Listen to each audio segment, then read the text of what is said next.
Hey, hey, hey. How are you? I'm good. I'm noticing up here as we got the broadcast started, Twitter's not broadcasting, so I'm not sure what Elon Musk is doing over there, but he's screwed something else up because now we can't go live on Twitter. So apologies if you normally listen to us on Twitter, you're going to have to catch us recorded because I keep trying, but it keeps saying that an error has occurred. Oh Lord. Oh Yeah. well. Well. Oh well. So much for Twitter.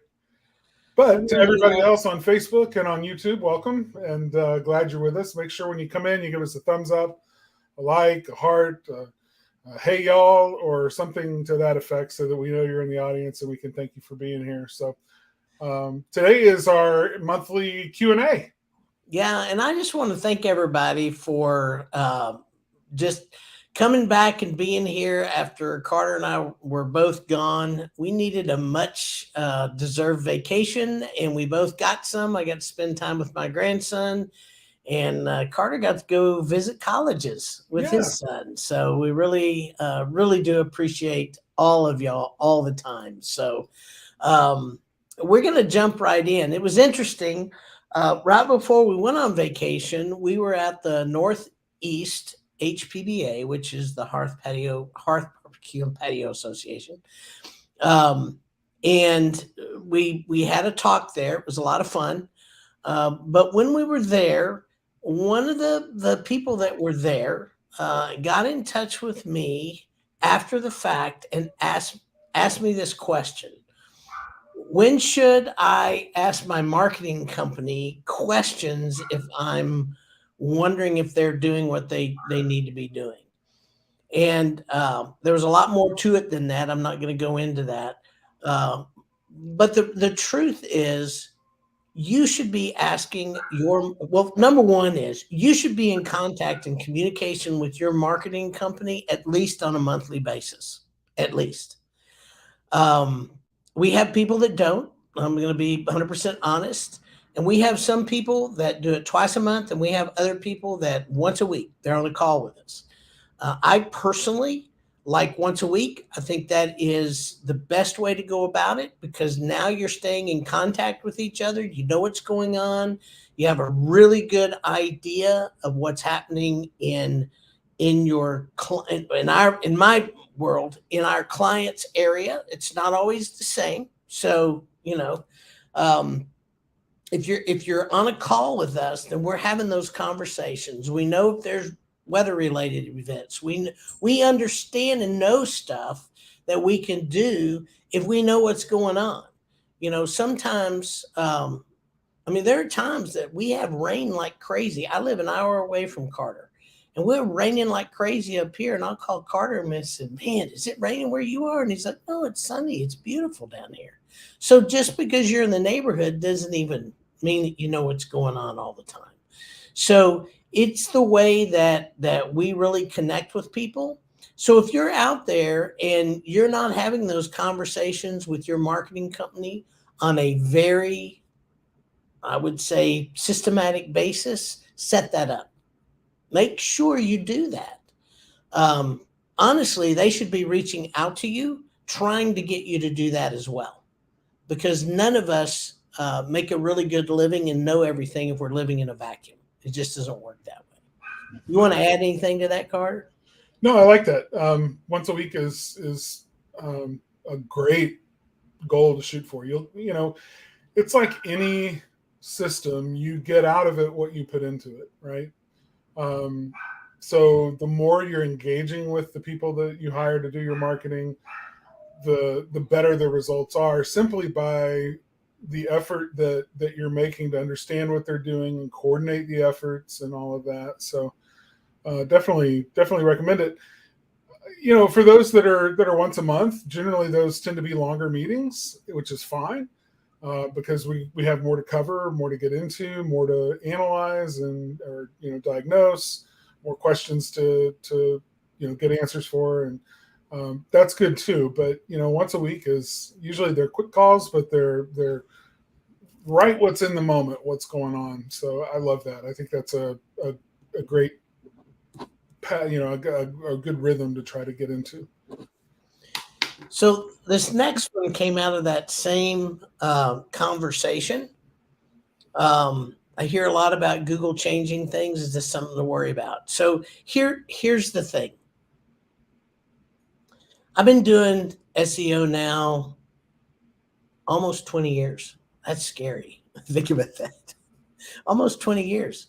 It is. This year is 20 years since 2003. So here's the thing I know about Google. Google's always changing. Google changes things all the time. Algorithms change, local changes, map changes, organic changes.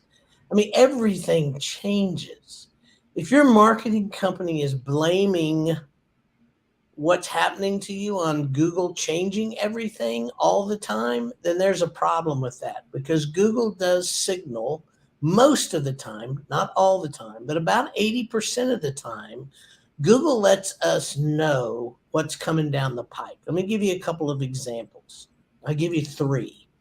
The first example was securing your website, HTTPS. We had, 2 years to get all of our sites secured? Google put out a notification. You had 2 years to get that stuff done. So if you didn't get it done, and all of a sudden your marketing company goes, "Oh my gosh, it's because your site's not secure." I mean, they had a long time to figure that out. Here's another one: core values. The core value. What is it? Core. I always get that wrong. What? No, it's the Core, not values, vitals. Core vital index, or whatever it's called. The core vitals, which is speed, the content shift. There's quite a few things in with the core vital situation. Again, we had, I know, over a year, if not longer, to be able to figure all that stuff out and get all those things fixed already before it became an issue for ranking, and it just, we had that time. So if you've been with a company and all of a sudden they go, "Oh my gosh, your website doesn't have all this stuff and it's not doing the right thing because Google made this change," yada, yada, yada. Well, they made the change a whole long time ago. And so the third one, I'll just tell you, is accessibility. I'm not sure when they're going to start counting it, but they've already said it's going to be part of the ranking factor. So having accessibility for people with, vision, hearing impaired, those kind of things, really, really important. So those are three things right there that Google gave us plenty of time. Now, with that said, do we get caught sometimes in just one of their crazy algorithmic just mess ups? Yes, we do. I mean, we've seen Google just absolutely wipe out reviews and nobody knows anything, but we've also seen about half of them come back after a while. So is it, sometimes are there mistakes that Google makes? Yes. Those are different things. So is it something to worry about? Well, I think it's something for a marketing company to worry about, but I'm not so sure that it's something that all of our clients need to worry about. So the typical pattern with Google seems to be they'll make an observation that something is important, that these things are important for every website to have. Then they'll come out with an announcement that they are going to start requiring something as part of their algorithm. Then, but they don't set a date, just sometime in the future. And then they set the date.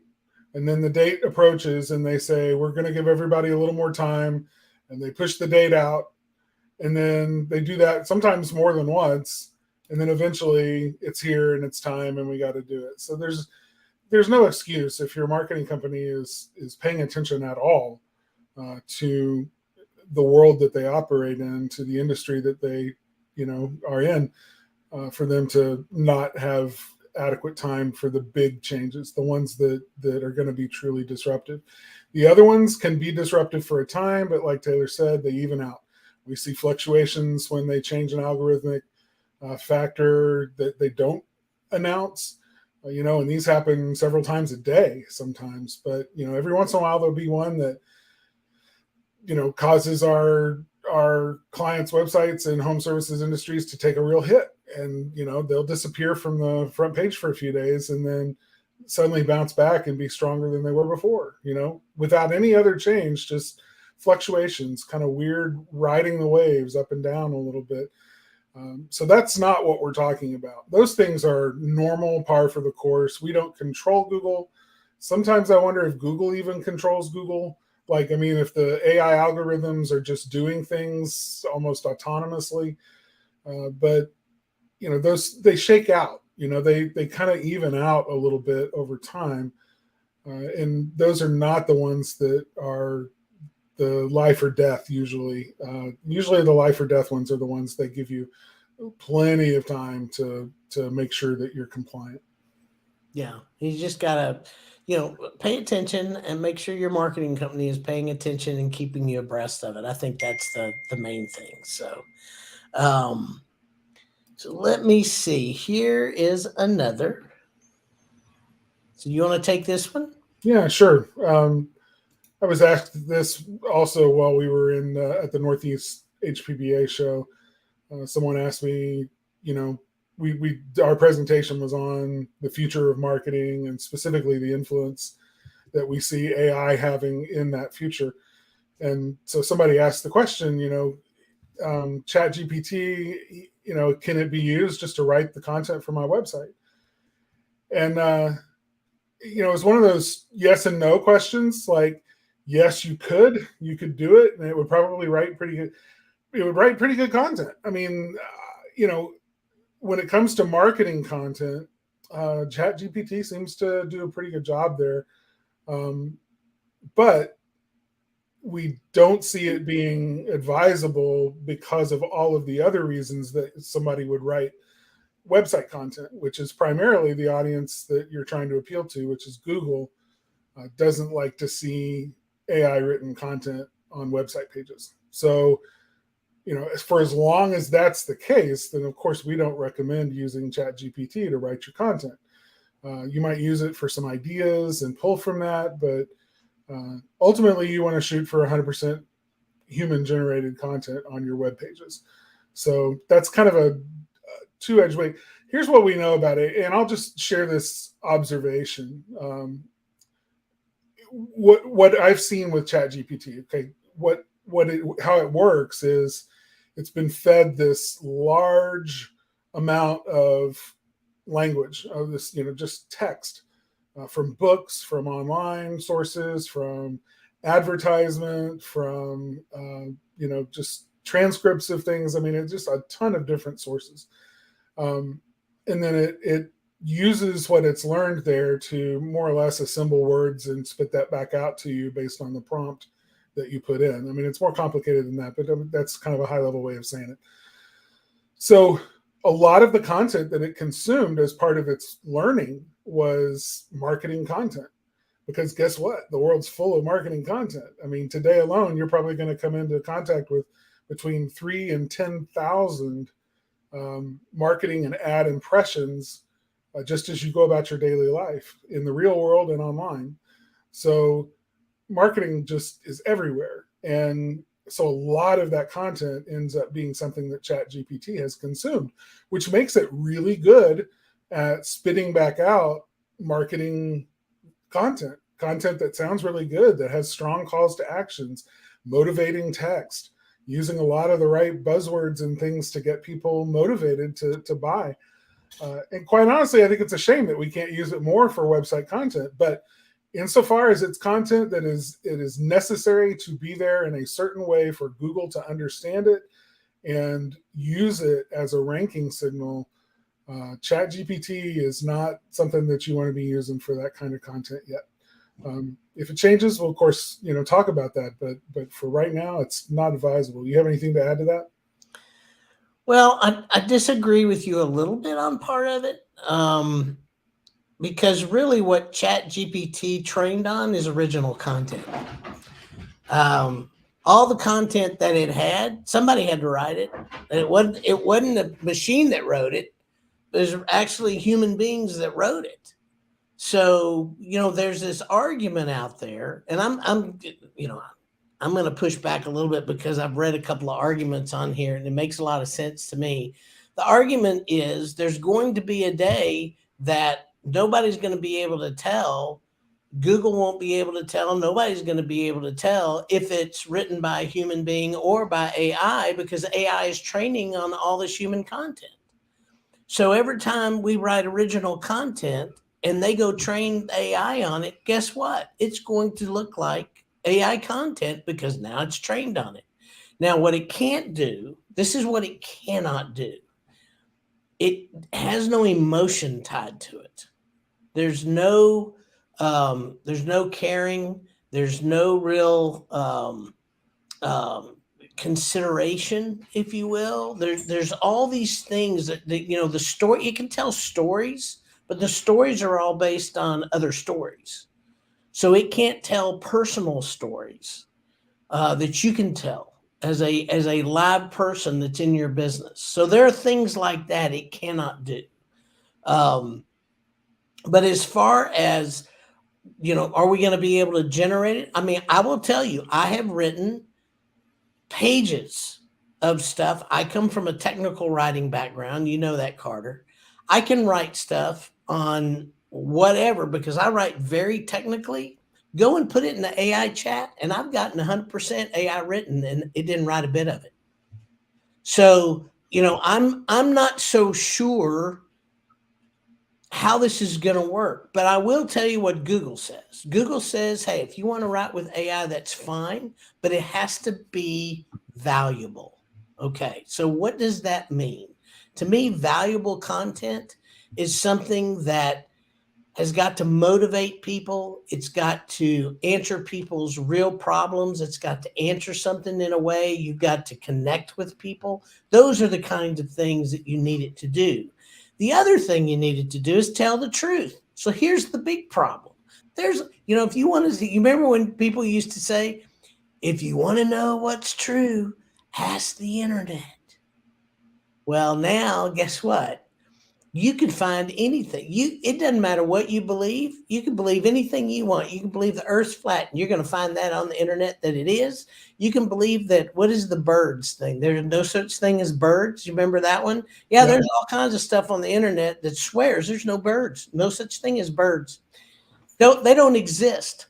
So my point with that is AI has got all that. So if you are pumping prompts in there to ask it questions, to say, hey, is this better than that? Is this, how many of this compared to that? And you don't have the sources to back it up, and AI doesn't give you the sources where they found it, it lies a lot.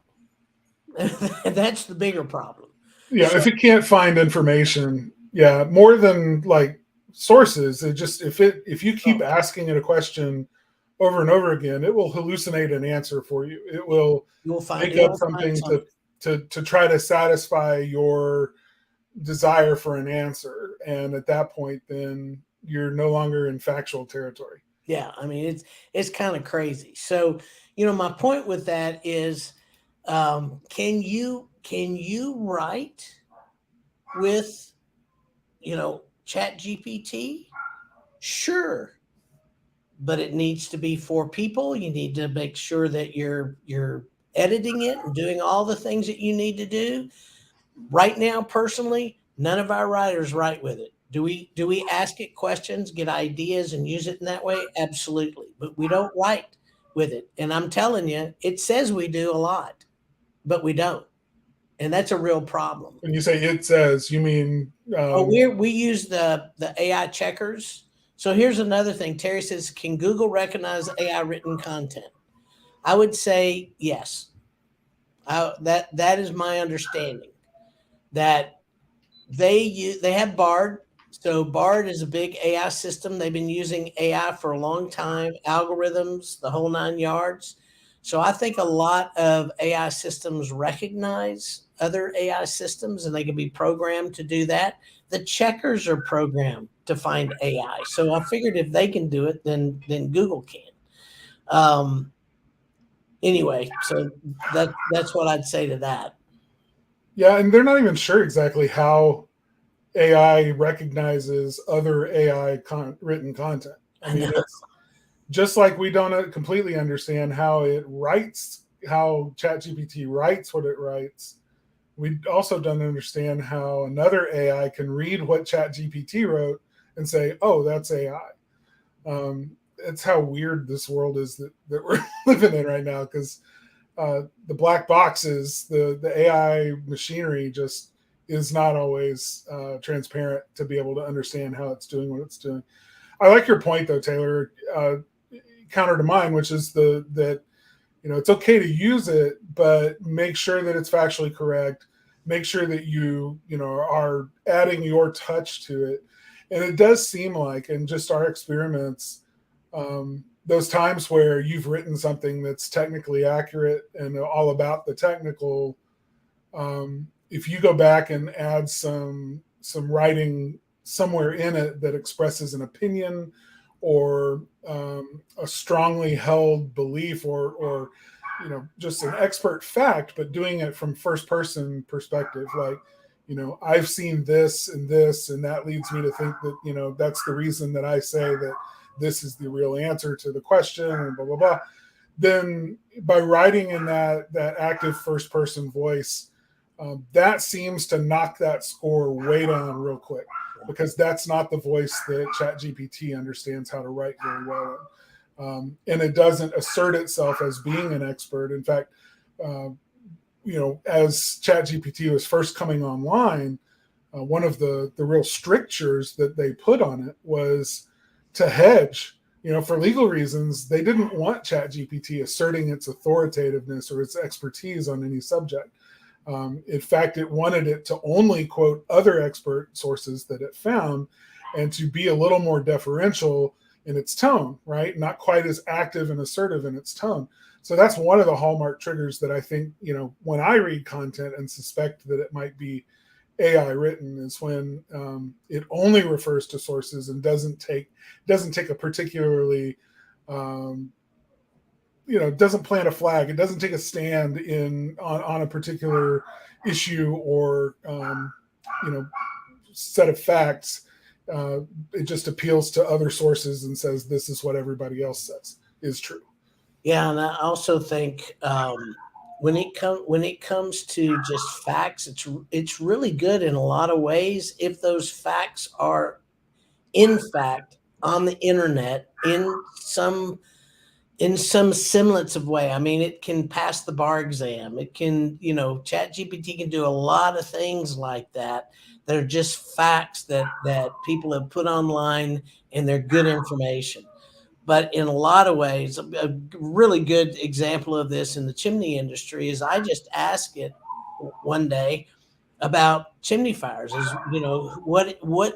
what causes more home fires, chimney or dryers? And it told me chimney. And I know that's not right. It's dryer vents. Dryer vents actually cause more fires in homes than chimneys do. So, that's what I'm saying. You have to know your facts to make sure that you're not prolific.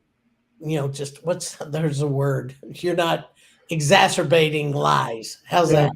Yeah, spreading the falsehoods that you've been fed. Yeah, exactly. And this is kind of along the line too, which this I think is going to be more and more an issue coming, as we get deeper and deeper into it, is about the copyright issues when you use an AI to generate, words and images. Yeah, this is an area that's not solved. I mean, it's brand new, just like almost everything in our modern world. Legal ramifications always come secondary, right? The technology runs far ahead of the law's response to, whether or not something is legal or can be protected by law.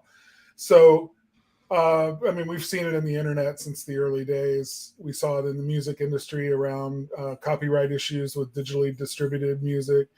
And now we're seeing it around AI. So it's kind of interesting right now.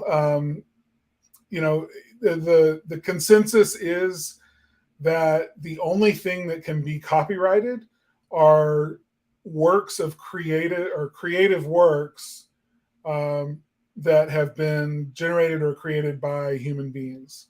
So AI doesn't neatly fall into that category, but it's one of those weird areas because right now all of the AI, ChatGPT, some of the image AI generators like Midjourney and others, they actually use human creative prompts in order to know what it is that they need to go about generating, right? So a human had the first input into the system to tell the AI what it would like for it to generate. And then it goes about the process of generating. But the way the law is currently looking at it is because the human being, even though they're putting the prompt in and they have control over the prompt, after that, they don't have really any control over what the AI is doing in order to create the result from that prompt. And oftentimes the result is not what the author of the prompt was looking for. But it could be better or worse or just different. But, you know, because there's no direct ability to control that AI in the creation of the final product or the final generated thing, then it's not copyrightable. So what does that mean for you? This is another area where it gets a little bit gray. There are certain AIs, ChatGPT has a paid level. And if you pay to use the service, then you might have more safeguards in terms of your ability to lay claim to the content for use. Okay. In other words, nobody else can say that they can use that. You are the one that, prompted it, generated it, but it can't be copyrighted. But what they're saying is that OpenAI won't lay claim to any of the content that's been created by their system, right, with your prompts. So there's a little bit more of a safeguard there. Same with Midjourney. You can pay money for that service to generate images. And if you are on the paid tier, then it offers you that additional assurance that Midjourney will never take ownership or credit for the product that has been created by its creation, by its AI. So where another gray area here, though, just real quick, is the fact that what these AIs have trained on is, like you said, original content, original human-generated content. So for text, that's a whole bunch of written words that were written by human beings, ordered in a specific way to express certain ideas, certain facts, certain creative concepts. And for images, it means that it's been trained on a large set of images that are artistic, and somebody spent a lot of time and a lot of effort and a lot of education and resources in order to understand and learn how to do their craft and create the kinds of images that they create. But these AIs have ingested all of that as their learning ground. If it generates an image artificially that looks a whole lot like something that a human being once generated, does that human being have a right to go back to the AI company and say, you can't say that image is not copyrightable because it looks so much like the one that I created back several years ago, and you used that image in your training set, so therefore I should be compensated for what your AI generated. So there's a lot of content creators who are concerned that their content is being used to train these new AI systems that are then creating content that the law may say is hands off, nobody owns it, it's in the public domain, it can't be copyrighted. And that's a great concern. So these are things that we're watching. I wouldn't say this is settled law by any stretch, but in terms of your ability to use the things that you're creating, right now there does seem to be that ability. But I would still in terms of protecting yourself, I would specify when you use those tools to write or create images, even if you further edit them and do things with them in other systems or tools. It's a good idea just to sort of to say that this was created in conjunction with ChatGPT or Midjourney, to just let people know that AI was involved in the process, although it might not have been the final result. So that's really what I'm looking at, because I don't know if you saw the lawsuit with what's his name, Andy Warhol, I think, Yep. with Prince. That it was that he did a painting based on a photograph, from what I understand, and it's always said that because it's in public domain or whatever. Anyway, the photographer sued and won. So what I'm wondering, I know that there's several photography places online that people have to go and buy images and do certain things. And those places, what I'm wondering if they are eventually going to bring a lawsuit against the AI companies, especially the ones that generate images. It's going to be interesting to see what happens in that space. So I agree. So before we go on, I want to do a very quick kind of just notice to everybody that I think it's really important. We are seeing a huge uptick of invoices being emailed to all of our clients. We're getting them. I've gotten some personally from Geek Squad and Best Buy and QuickBooks and Domain Network is another one that's sending a whole bunch out. Be very, very careful about what you pay. Make sure it is somebody that you do business with. Make sure that it is we're getting a lot of stuff that really is real easy for me to tell because of the email they're using. And I'm not going to go into that, but you just have to make sure if you have somebody else doing your accounting, whoever's doing your accounting, if they just get something in the wind and say, oh, okay, it's a bill and it's an invoice and they just pay it, then, you could be paying somebody. Number one, you could be paying somebody that you don't do business with. That's first and foremost. Number two, be very, very careful of clicking on the links, because sometimes if it takes you, not to an invoice, but it takes you to a page that you're supposed to do something on there, they can get all your information, all your passwords. I mean, it is a big, big deal. So be very leery and very careful with what you're getting currently in your inboxes. A good rule of thumb is don't click the link in an email. If it, like the one I'm thinking of came today, looked like it came from QuickBooks.